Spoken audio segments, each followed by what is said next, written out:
So what we're going to do today is take a nice look at the template library. So we've had a lot of additions to the template library over the past couple of months since you've last had a look at it. So I think it'd be a great time just to have a look at some of the new templates, talk about how we've been using them, and perhaps you can get an idea of how you might be using them in your lessons.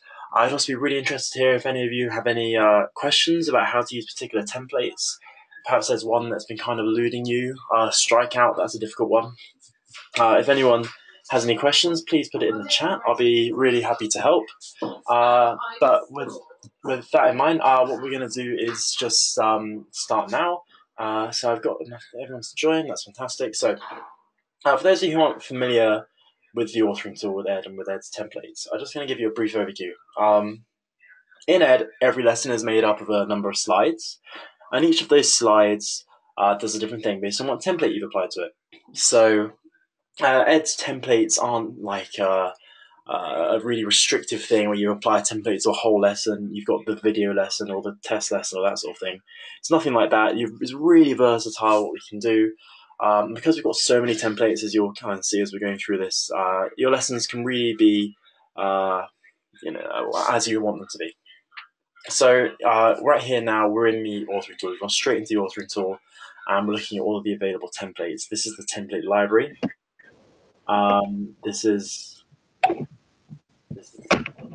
Excuse me. So what we have here is a number of different categories of templates that you can apply to each slide of your lesson. So I'm just going to go through that to kind of introduce them. Right here we have our content templates. So these are our, some people call them knowledge transfer, some people call them standard education. This is where you will be, you're not asking your learners questions, all you're doing is saying, telling them information or presenting them some text, some image, that sort of thing, video. So there's a huge amount on offer here, as you can see. So straight away you can realize it's not just putting text, image, or video on a slide and then you're done. I mean, we keep it nice and quick, but the point is that we allow a huge amount of ways for you to conduct your knowledge transfer, and also keeps it nice and interesting for the learner. So this is a big philosophy of ours here at Ed, that we want to have a huge amount of different ways for learners to interact with the content, to keep them engaged, because if they're engaged, then they're going to be learning. As soon as we lose their interest, then it's all out the window. So we're going to be going through a couple of these as we go through showing the new content. So what we've gone on to here is our first set of interactive templates. I say interactive templates, I mean more interactive reinforcement, active learning, question and answer, that sort of thing. This is the concepts tab, so this will be where you're reiterating perhaps key phrases. Typically this is what they focus on. So let's actually add in a missing word template and show you what that's about. So you can see here I've applied missing word by selecting it to this slide of the lesson within the authoring tool. And we can actually interact with it and play around like a learner would. So this is great for when you're conducting your lesson. You can see here that live preview, nice and fluid, updating instantly as you edit your content. So here we can see the missing word template is really great for emphasizing particular words in a sentence. So you can kind of effectively bold in the mind of your learners those key selling messages. Anyway, I don't want to ruin this lesson because we're going to be going through it in a second, so I'll undo that change I just made. And next, what we're going to be looking at is the multiple choice category. So I'll load that up here. And here we have a huge variety of multiple choice questions. Again, we'll be looking at these in a second, but you can see here, I'm sure each and every one of you can come up with a multiple choice question to go into your lessons. And we knew that from the start that this would be the case. So what we've done here is giving you a huge variety of different ways to answer those multiple choice questions. It's probably our biggest actually interactive category. And we see a lot of people come here, spend most of their time in that category. So you can also do a lot of number-based education. Again, you can see here, huge amount on offer, and this is great for reinforcing particular numbers, like where companies have been talking about the discounts that they need to give to the customers in the upcoming weeks. And in fact, these are really valuable because these lessons can be created so quickly. I know a lot of sales nowadays are driven by on-the-fly data. not so much planned in the future. They're kind of done ad hoc. And the beautiful thing is, with the interactive number templates and with the rapid authoring that's on offer for you in Ed, you can make lessons that reinforce those new sales, like that. I'm going to click in front of the microphone so you can hear it, like that. So that's really great. A huge amount on offer here. Again, we'll go through a couple of the new ones that actually make authoring even easier. What we have now in this category is the relationships, how items pair to each other, how they relate to each other. Reorder is probably our most popular one in here, just again from that sales perspective, where you can say to your learners, okay, here's the key selling points of this product, and what we want you to do is put them in order of importance. So the key selling message goes at the top here. So let's say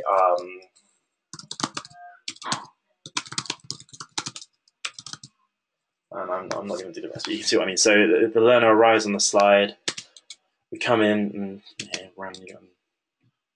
and we're asked them to put these in order of importance. And you can see here the learner will come in, they drag and drop it on the top. So that's a really nice way to look at how they all interact with each other. What we also can do, and I'm actually going to show off my absolute favorite template. This is the Connect template. I use this in every lesson primarily because you can just draw and drag lines and connect each other. So it's a nice lot of fun. The learners enjoy it. And again, as I said before, we're all about keeping the learners engaged. And this interaction style feels so natural on the mobile device. It feels like it was made for these mobile micro lessons, which of course is the future of learning. So finally, what we have in the interactive questions category is our games. So these are the educational micro games, and they take a different kind of format to the interactive questions before. So you've seen there in some of the questions. Let me just get a question up and actually answer it. What's one we're not going to look at? Let's say we were doing word construction. So once the learner answers the question, they try and fill it out. They press OK. And you see here, we get a little takeaway that gives them some extra information. The animation pops up and tells them what's been going on here, the correct answer. So these are much more slow and educational. And they kind of handhold the learner through. And if they get the question wrong, well, it doesn't matter. Here's the answer anyway. But we encourage trial and error here. We encourage learners to figure out the answers to questions themselves, and that creates a lot more learning and retention. And these templates really facilitate that with the takeaway that pops up here. With games, it's a little different. What happens here is that we kind of rapidly present lots of different concepts to learners in a short period of time, and it's really rapid, and they get lots of points. And there's loads of different games they can play, and they're always ultra, and they're always encouraged to play over and over. And they get really engaged, and they see these concepts repeatedly. And as they do, it kind of gets drilled into their brain. They see, if I see classic 5 times, I'm going to know, okay, I'm going to associate that blue product X with the word classic, and then that will get stuck in my mind. So these are much more about, once you've done the kind of hardcore education with those knowledge transfer and interactive question templates, you then go on to using the games to drill in that information, to get it stuck in learners' brains. And it's actually a good job I showed off this template, because you might have seen, those of you who are veterans of the platform, we've updated it, so we've got a much nicer animation that goes on here. It's just slowly revealing the image, which is really cool. So I like to use this template all the time now, just because I love this way of revealing the image to give the learner a hint. I think it makes it a really great game. Anyway, moving on to our final 2 categories, we have survey templates. So Ed offers really nice analytics for you. You can see when people access the app, how they're progressing through courses, if they're completing lessons, if they are scoring well, that sort of thing. And you can see it at the group level, at the user level. So it's really great from that quantitative area. These survey templates are kind of a relatively recent addition, actually, I would say, are fantastic because they allow you to ask learner the questions themselves. So maybe a learner's scoring well on a particular lesson. They've got 100% score on some product knowledge, but then in the survey they self-rate and say, I don't feel confident in in selling this product, then maybe you can think you can reach out to that learner. You could improve the lesson by getting their feedback by these. So hugely valuable. If you're not using one of these per lesson, then you definitely want to be having a survey per course just to get learners' feedback. And the beautiful thing again about Ed's courses is the feedback is so actionable. It's so quick and easy to edit your content that these survey templates really can be used to improve the content, which is great. So surveys work exactly the same as any other template. So you add in a template, have you learned something, and we can edit this to say, again, let's get something Russian.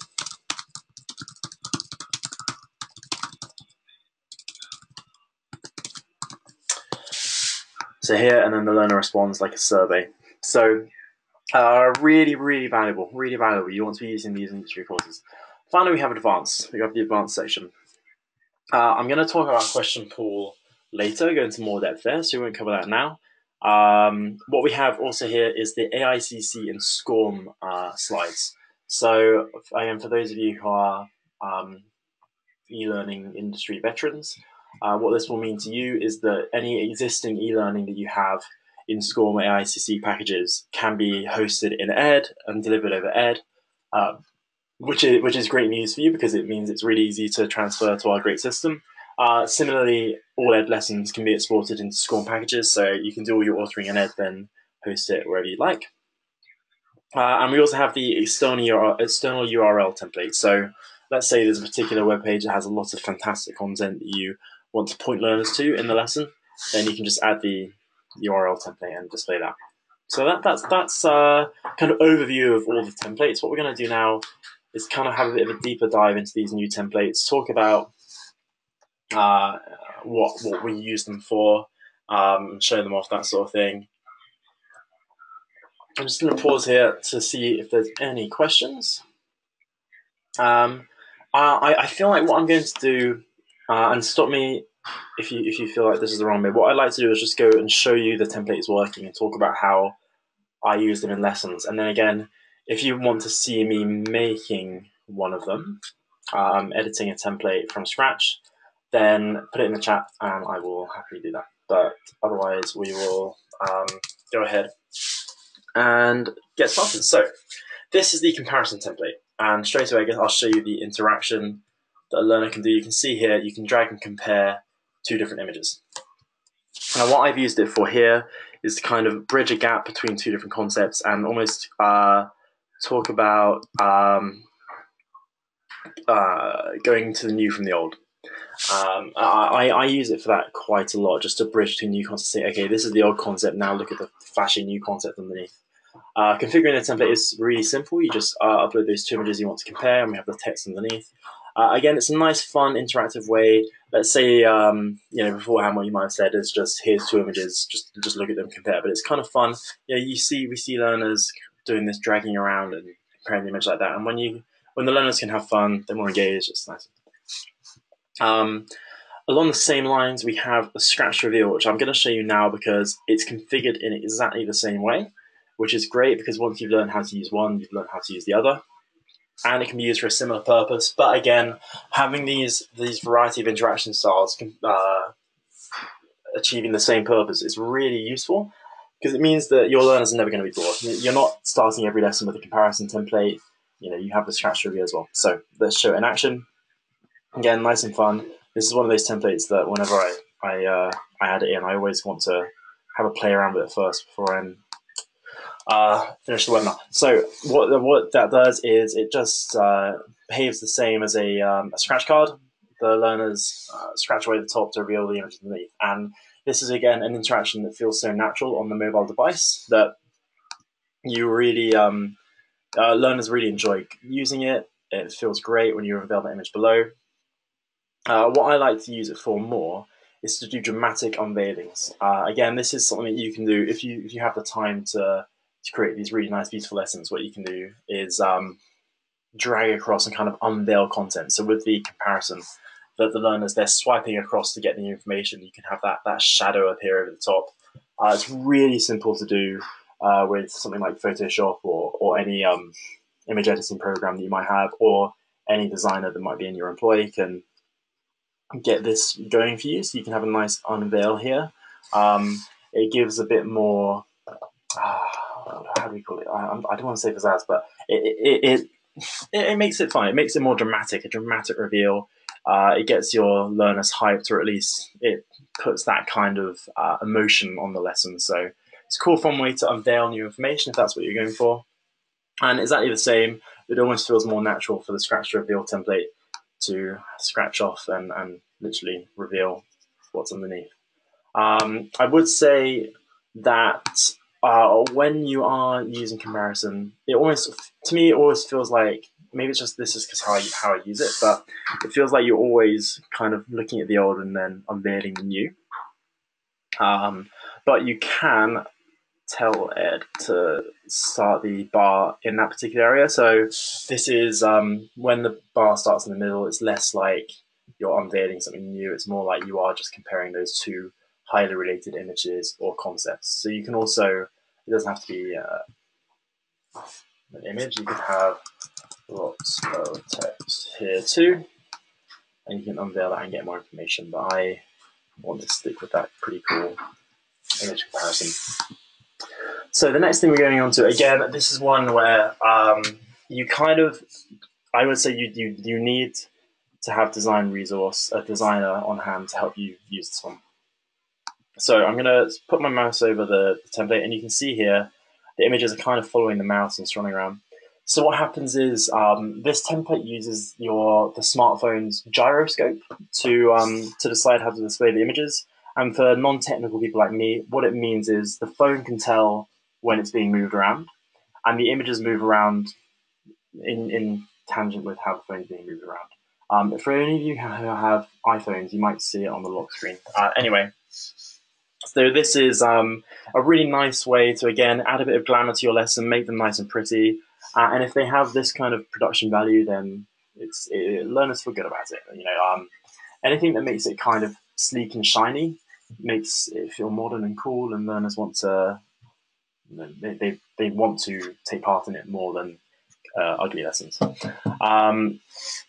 So your designers, whoever you have an offer, that they will be able to do this expertly. For those of you who want to have a crack at it yourself, you kind of just want three, you can see here, three similar images, and what's happened is,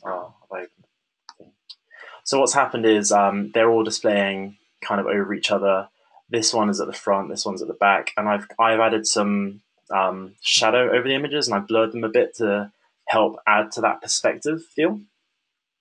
I have seen people misusing the template, doing things like just having one image in there, and it's just kind of circling around by itself, and it looks a bit rubbish.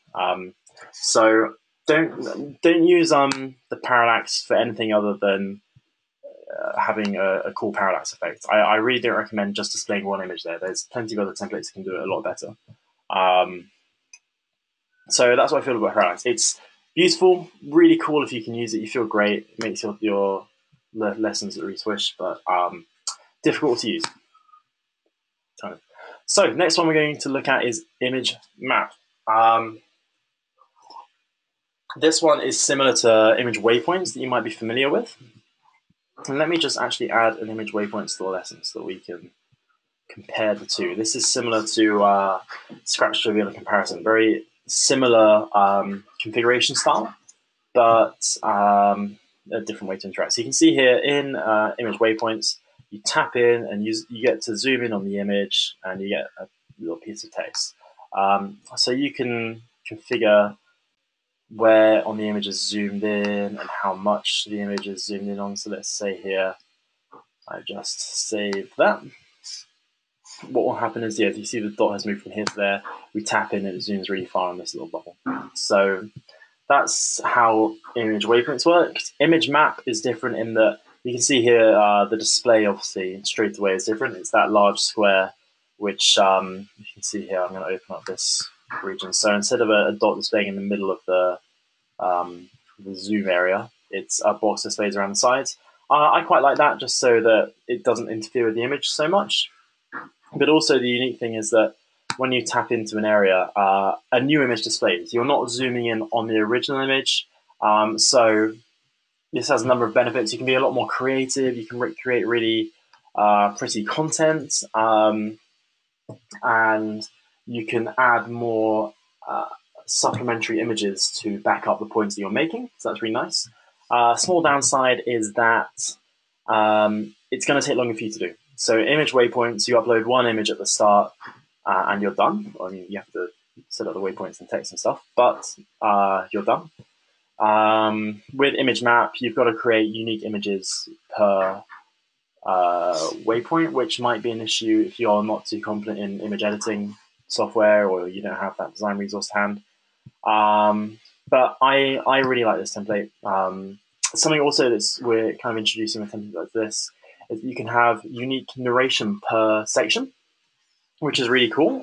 You can tap in, and so yeah, the narration will play off here. So for typical content templates like this, where there's no interaction, you can add narration in to support your content. But in this, we've added in just that extra layer. You know, you have images per section and narration per section, so you can go pretty in depth with this one. Something else that is really great about the image map template, I'm going to show you a sort of weakness in the image waypoints template. So let's say you want to make that beautiful lesson. You've asked to be provided some images, and perhaps they came to you and they were really small. And when you want to zoom in an image waypoints template, and you see the image is really small, it looks all pixelated and it's just rubbish. And it's a real shame. There's not much you can do about it. If the image is low quality, it's low quality. But then if you need to zoom in, you still need to zoom in. So it kind of just takes away a bit of the shine of your lesson, a bit disappointing. So something nice that you can do with image map is you can perform the same function as the image waypoints template. You can see here, I'm using the exact same small image, but what I've done is I've used a bit of image editing to just upload a new image which highlights the area itself without the zooming in. So this means that that kind of horrible pixelated image you saw on the last slide, you know, we're not ruining our lesson by putting something like that in there, and we're still getting to highlight the area with a nice small image. So this is a bit of a workaround if you can't get a nice image that you want to use in image waypoints. It takes a bit more work, but your lesson ends up prettier, and that's what we're all about. So we're going to just quickly cover off the final content template, the final new content template since I don't really know what the cutoff was, but it's a new template. This is the video collection. There's not much to say about the video collection, but basically, obviously we all know how valuable video is in e-learning, and that's particularly true in mobile learning because video is so engaging on the mobile device. You know, as learners, they've got their headphones in, the videos right there in their face, really engaging. So obviously people have been using it a lot, and when there was a lot of related videos on one concept, people would just either use a lot of the video template in a row or put them in a scrolling media. It was a bit untidy, not great, but what we have now is a nice way to just present all of the videos on the same topic on one slide, and it allows the learners to explore the videos in their own order. You know, if they want to look at the product Y video first, they can do that. So that's just a nice quick addition to our suite of video education tools. Okay, we're now going to move on to some interactive questions. I'm just pausing to check if anyone needed help with any of those last templates, but it looks all good. And what we're going to look at here is circle the answer. Awesome template, awesome template. We talked earlier about how the drawing interaction style feels so natural and fun on the mobile device. Well, we wanted to introduce that in circle the answer. We wanted to introduce more of those drawing style interactions and also improve our library of multiple choice templates so that, again, like I was saying earlier, you can have a lot of multiple choice templates in your lesson without using the same interaction style all the time. If learners just tapping their way through with standard multiple choice templates, it's a bit boring, but here we're prompting them to circle the answer. It's nice and fun and creative. And it works exactly the same as a multiple choice template. So that's a lot of fun. I use these all the time. And in fact, maybe you're asking, why would we even use multiple choice anymore? Because it's not as fun as circle the answer. I don't want to be drawing lines all the time. Well, there are some configurations that are only possible on the multiple choice template. And I just wanted to cover those off just in case maybe you guys hadn't managed to see the atypical configuration styles for multiple choice. And the first of that is that you can have learners select multiple correct answers. So let's say here we provide them a list, we want to identify which correct of the list. We can do that with multiple choice. And that's something that can't be done in other templates. So this is a really versatile template, as you're going to see. Something that we can also do is configure whether content is randomized or not. So with randomization on, it's great because it reduces the probability of, I think it's called response bias. I can't remember the type of bias off the top of my head, but basically in psychology, people tend to select the first option in a list for some reason. So we have randomization on where possible just to prevent bias in responses. Anyway, what we have here is the option to turn it off if you feel like it would help. And for me, I just feel like if I come to a true or false question and I read false first, it feels wrong to me. So I like to have randomization off in these situations, and that's something that's unique to multiple choice. Something you can also do, you can see here, is that we can use integrated media to support our question. So we can upload an image and a learner can actually tap to zoom in and scroll around the image and explore it.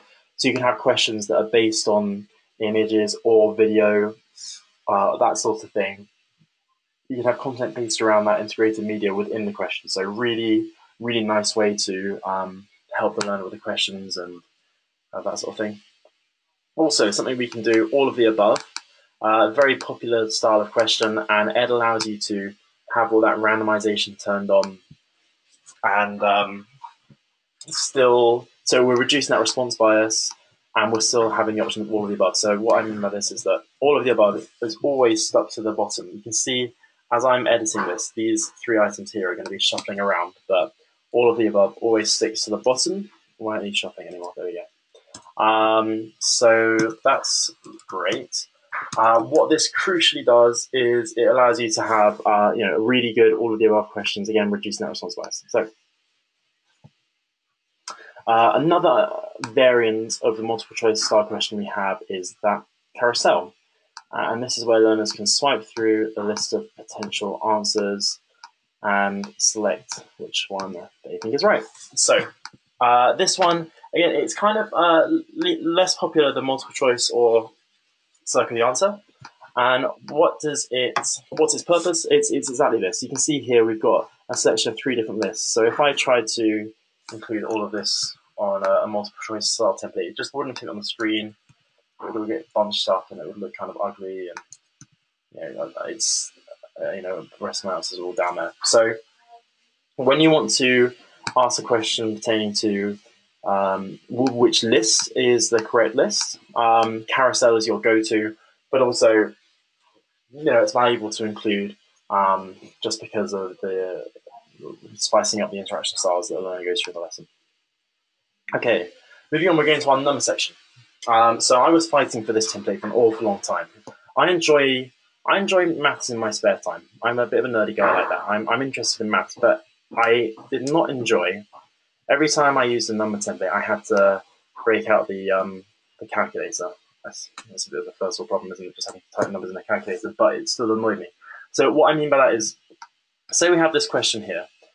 If this was a multiple choice style question, and the learner arrives on the slide, and there's 21 potential answers when you include 0 to the question, they would give up. They'd never be able to figure it out, and I find it pretty annoying. So I've always liked to have my increments set so there's about 4 to 5 potential answers, and it really helps narrow it down for the learner and make sure that the question is answerable. So the problem that happens here, let's say you wanted to tell your learner that the market share has increased by 13%.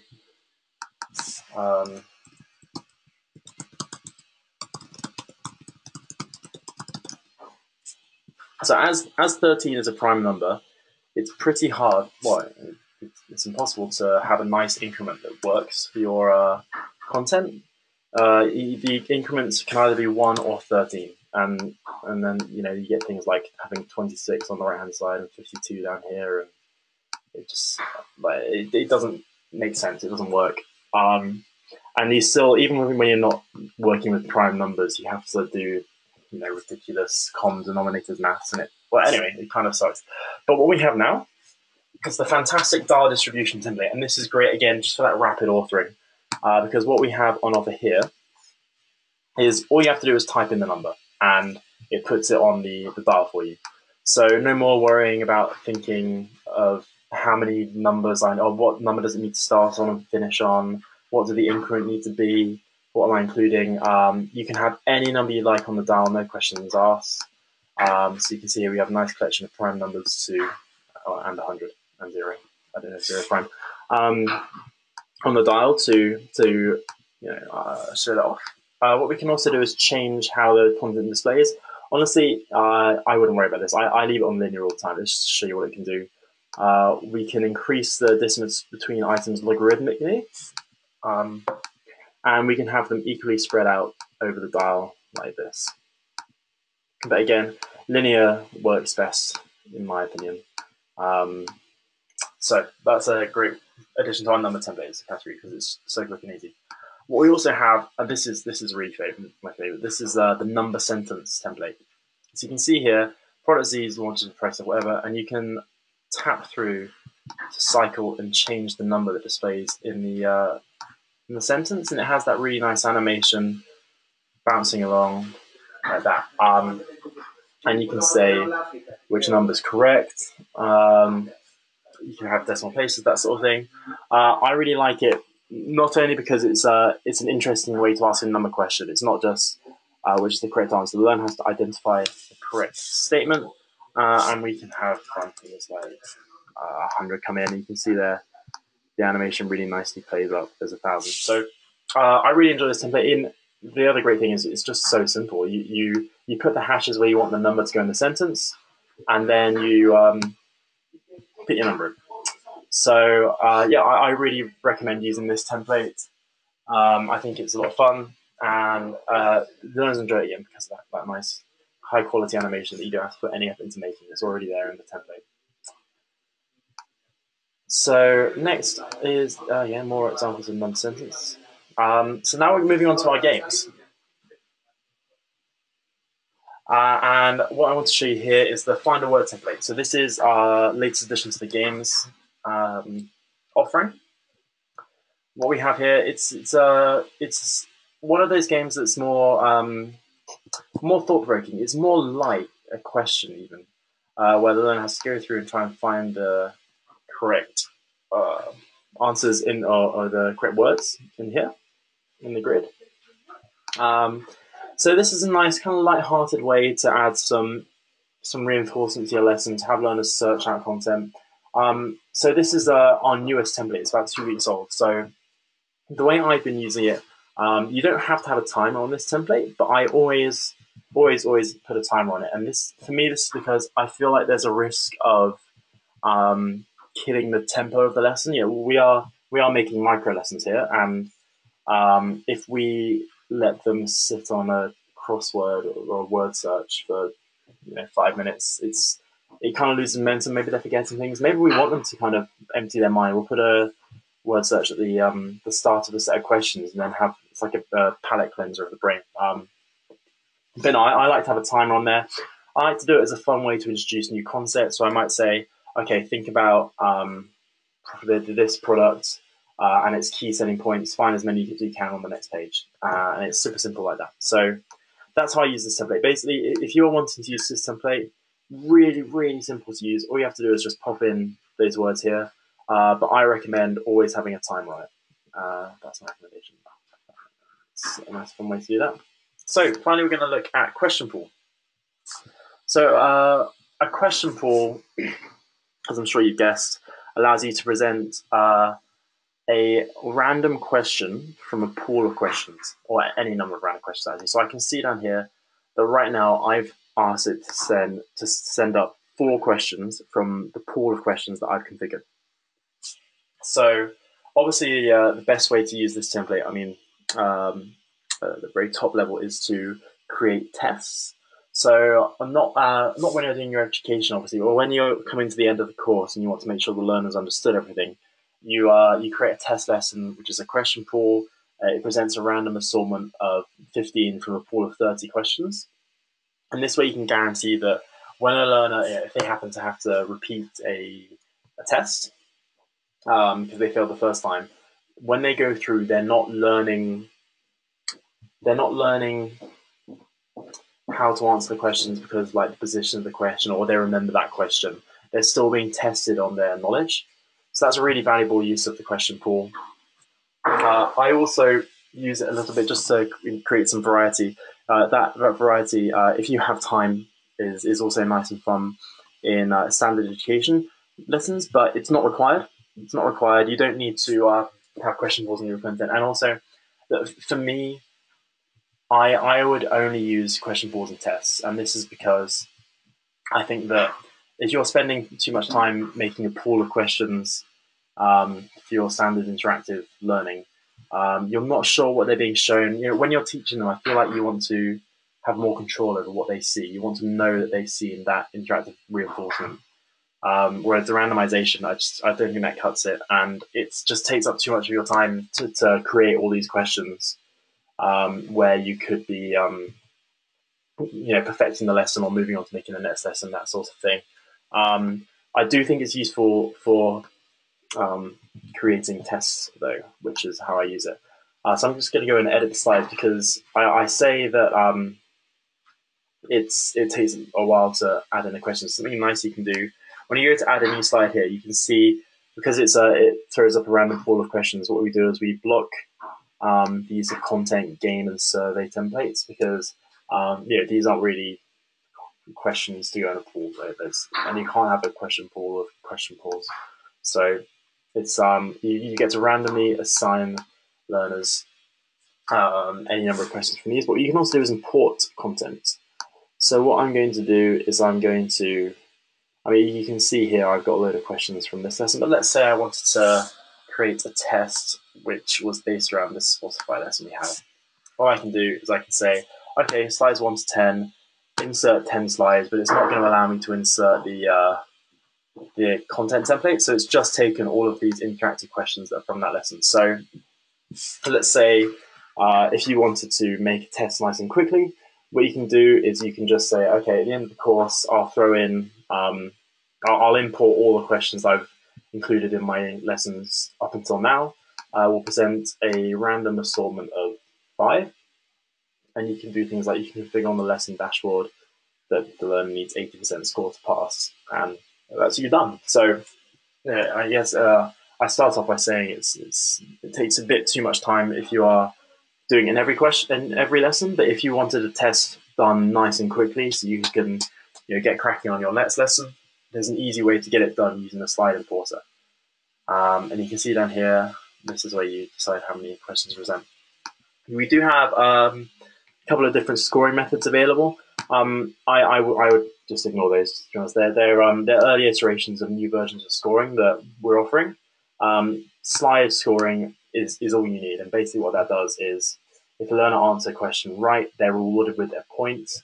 If they don't answer the question right, they are rewarded with 0 points, and it's that simple. So it's the same way that all the other content is scored. So I recommend leaving it on scoring per slide. So that's actually coming to a close with the new templates we've added.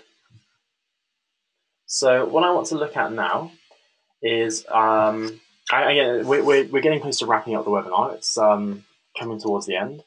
I'm going to show you a new way to use one of the templates that I have been using, which I find to be it's really good. It's a really good way to use the template. And then I will be wrapping it up. So while I'm doing that, if there was any of those templates you saw that you would like me to configure, or if there's a template again you have a question about, let me know. Otherwise, I'm going to get cracking on this, and we call it the presentational setup slide, and this really helps your lessons flow. So what you want to do is use the image gallery, and I'm going to add in an image gallery here. So the image gallery is hugely versatile, and this is because of this. When you remove all the sections, you've just got a nice standard template where you can present some text and image and press continue. So you can imagine it's a bit like a a title slide, like we have over here. There's my title slide right up top, where we say, okay, in this lesson you'll learn about X, okay, and learn a present, okay, and that's it. But this one we get to put a nice image. So what I like about this is that we can really help the flow of content in our lesson. So what I'm going to do is I'm going to reposition it down right in front of that image map. So image maps, I found templates like this hard to use before I kind of figured, oh, we could just introduce them with image gallery. Because let's say I'm here and a learner just arrives on the slide and there's just there's product Z just sitting there and a couple of boxes and they're thinking, what's going on? So it's hard. You have to expect your learner to kind of bridge the gap for themselves and think to themselves, oh, okay, I guess I'm supposed to tick these boxes. Which to me, it never felt good. So what I like to do now for slides like this is just have a quick slide here. It gives them a heads up what's happening, like on the next slide.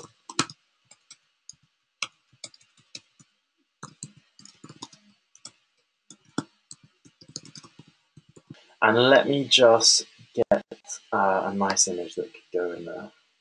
Let's get rid of that. Okay.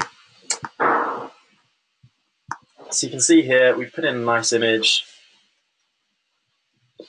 of something kind of relevant to the content that they're about to see. And this is a really nice way to get a visual piece of information about what's going to happen on the next slide. Make your lessons look nice and pretty. And you can even do things like, let's see, we can have a light box on, so we can turn it back and you can do things like configure the light box. So just do a very light, dark overlay, so it hides all the other UI elements. I'm just going to make it entirely visible. So let's say we have the light box. You can see, okay, well, this one's got a light box too, so that doesn't work. You can see on this slide here, we've got the logo, we've got the text, that sort of thing, the progress bar up here. When you've got the light box turned on a presentational setup slide, it looks nice and pretty. You've got the prompt, and the learner knows what's going to happen next. So when you're creating your lessons, and we've talked previously about having a bit of a rule where you want to have about 6 to 10 slides, makes a good micro lesson. I don't count these nice presentational setup slides into that number, just because they help the flow of the lesson so much. It always saves time. If the learner's sitting there thinking, what am I supposed to be doing?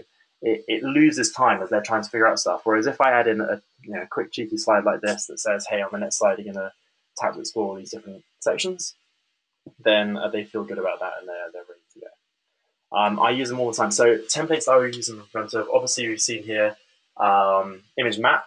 It kind of can't introduce itself. So yeah, I would use a presentational setup slide that in front of image map.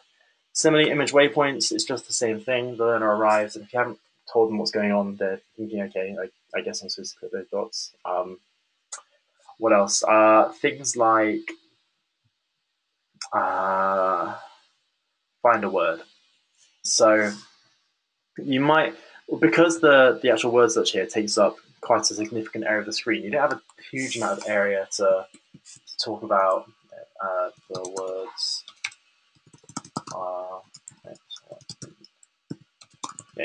When you're trying to introduce the content, there's not much room there for it, so you can introduce it like that. Something else I have done with the presentation setup slide, you don't always need to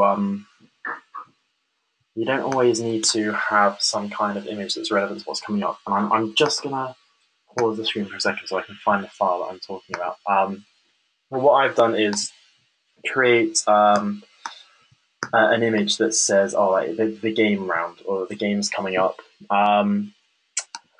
And what this does is it's an entirely reusable image. So here we go. It's gonna upload.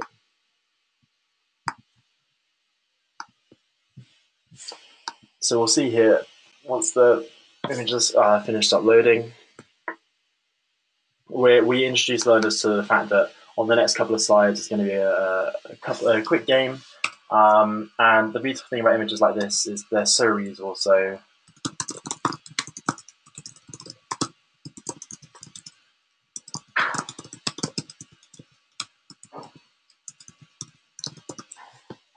So you can make that image once, and then you're good, really, forever. So that's really great.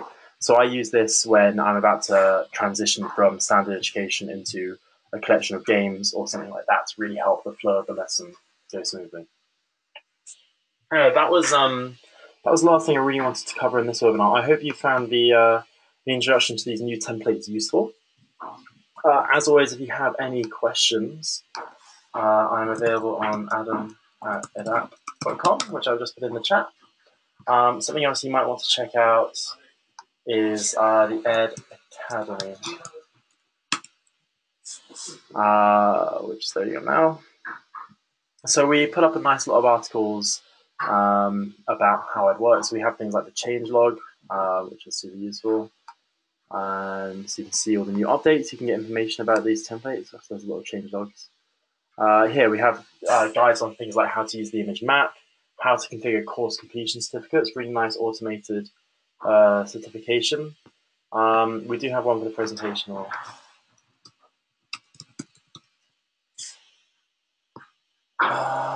Here it is. So I'll put that in the chat too, if you guys would like to have a look. Here, also I'll put in, let's put in a link to the blog because there was a good post on there too the other day. Not these ones written by other people, the one written by me. Here we go. So this is a good one about the different kind of questions that you can have in Ed and how to properly do interactive reinforcement. So if you fancied some extra reading outside of the webinar, take a look at that. Otherwise, all our past webinars are on YouTube, and then this one will be as well. So I will end it there. I would say thank you very much for attending and for giving me your time today. Please reach out with any questions. And thanks very much.